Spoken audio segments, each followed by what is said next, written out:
Good morning.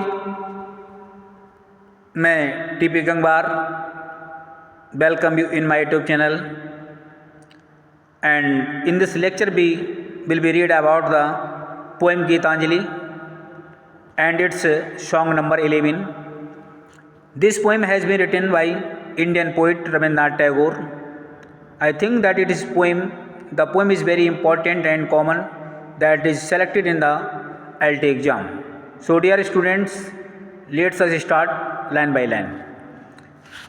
आपको सबसे पहले बता दें इस जो पोएम है गीतांजलि सॉन्ग नंबर 11, इस पोएम में कवि जो है रविन्द्रनाथ टैगोर उन लोगों के बारे में बता रहे हैं जो भक्त हैं, जो मंदिर में पुजारी का काम करते हैं यानी पूजा अर्चना करते हैं, तो उनके लिए इस पोएम जो है महत्वपूर्ण पोएम है और उन पुजारियों के लिए ये संदेश दे रही है।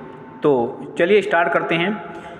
कवि कह रहे हैं उन पुजारियों से जो मंदिर में पूजा कर रहे हैं, कह रहे हैं कि लीव दिस चैंटिंग, लीव माने छोड़ दो, लीव मीन्स छोड़ दो, चैंटिंग का मतलब जप करना, उच्चारण करना मंत्रों का, यानी मंत्रों का जप करना छोड़ दो, एंड सिंगिंग और गाना छोड़ दो, ठीक है, एंड टेलिंग ऑफ बीड्स और मालाओं को जपना छोड़ दो। होम थोस्ट थू worship in this lonely dark corner, जिसके लिए तुम पूजा कर रहे हो, इन दिस लोनली माने अकेले होकर के, डार्क कॉर्नर माने एक अंधकारपूर्ण कोने में, आप टेम्पल माने मंदिर के, यानी आप मंदिर के अंधेरे वाले कोने में आप पूजा कर रहे हो, वो करना छोड़ दो।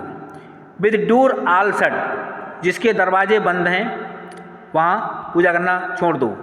ओपन थाइन आइज, अपनी आँखें खोलो, एंड सी थाई गॉड, और अपने भगवान को देखो। इज नॉट बिफोर थी, वो तुम्हारे सामने नहीं है, भगवान को देखो वो तुम्हारे सामने नहीं है। इज देयर, वो वहाँ है, वेयर द टिलर, टिलर माने किसान, is tilling the hard ground, हालांकि भगवान वहाँ है जहाँ किसान कठिन मेहनत कर रहा है, हालांकि मिट्टी को जोत रहा है, कठोर मिट्टी को जोत रहा है, वहाँ पर भगवान है। एंड वेयर, और वहाँ है, the path maker is breaking the stones, जहाँ पर रास्ता बनाने वाला, पैथ मेकर में रास्ता बनाने वाला, इस ब्रेकिंग माने तोड़ रहा है, स्टोन माने पत्थरों को, भगवान वहाँ है जहाँ पर पत्थर तोड़ने वाला पत्थरों को तोड़ रहा है। ही इज विद देम, वह उन लोगों के साथ है, इन सन एंड सौर, जो धूप और वर्षा में काम करते हैं, वह उन लोगों के साथ है जो धूप और वर्षा में काम करते हैं। And his garment is covered with dust, और उनके जो कपड़े हैं, जिनके कपड़े डस्ट में गंदे हो गए हैं, उनके साथ है। Put of thigh Holi mental, अपना जो पूजा का सामान है, मेंटल माने पूजा का सामान, होली माने पवित्र, आपका जो पूजा का सामान है उसे दूर रख दो। And even like him come down the dusty soil, और धूल भरी मिट्टी में आ जाओ, यानी धूल से भरी मिट्टी में आ जाओ। डिलीवरेंस, डिलीवरेंस का मतलब है मोक्ष, तभी आपको मोक्ष की प्राप्ति होगी, तभी आपको भगवान मिलेंगे।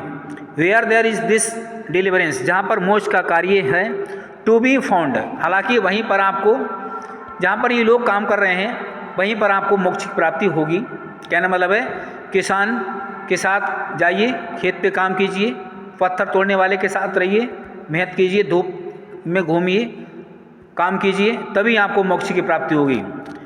वेयर दिस, कह रहे हैं वेयर इज दिस डिलीवरेंस, वहीं पर यह सब आपको मिलेगा। टू बी फाउंड यानी ईश्वर। Our master himself has joyfully, हमारा मालिक आनंद से पूर्वक रहता है, यानी हमारा जो भगवान है, गॉड है, वो आनंद से रह रहा है। Taken upon him the ones, हालांकि वो हमको बांधे हुए, जोड़े हुए, आप क्रिएशन, कृष्ण माने रचना, हालांकि ईश्वर ने हम सभी की रचना की है और हम सभी को जोड़े हुए हैं, बांधे हुए हैं। He is bound with us all for ever, और वो हमेशा से हमको बांधे हुए हैं, हमको एक प्रकार से जोड़े हुए हैं। Come out of thigh meditation, कभी कह रहा है अपने ध्यान से बाहर आओ, मेडिटेशन माने ध्यान, अपने ध्यान से बाहर आओ, जहाँ पर आप ध्यान लगाए बैठे हुए हो मंदिर में, वहाँ से बाहर आओ। And leave aside thy flowers, और अपने जो फूल हैं तुम्हारे साथ उनको छोड़ दो। एंड इंसेंस माने इत्र, फूल इत्र खुशबू चीज़ें हैं उन्हें छोड़ दो, उनका त्याग करो। What harm is there if thy cloth become tattered, कह रहे हैं क्या फ़र्क पड़ता है, अगर तुम्हारे कपड़े फट जाते हैं, गंदे हो जाते हैं तो क्या फ़र्क पड़ता है। एंड स्टैंडर्ड माने गंदे हो जाते हैं, टटर माने फट जाते हैं, अगर तुम्हारे कपड़े गंदे होकर के फट जाते हैं तो क्या फ़र्क पड़ता है।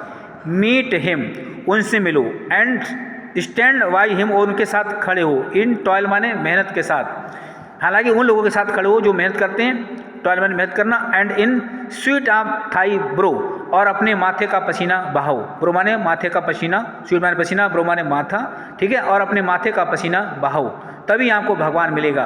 तो इस तरह से कवि जो है इन पुजारियों को संबोधित कर रहा है कि आप ये सब करना छोड़ो और मेहनत करो, तभी आपको ईश्वर भगवान की प्राप्ति होगी।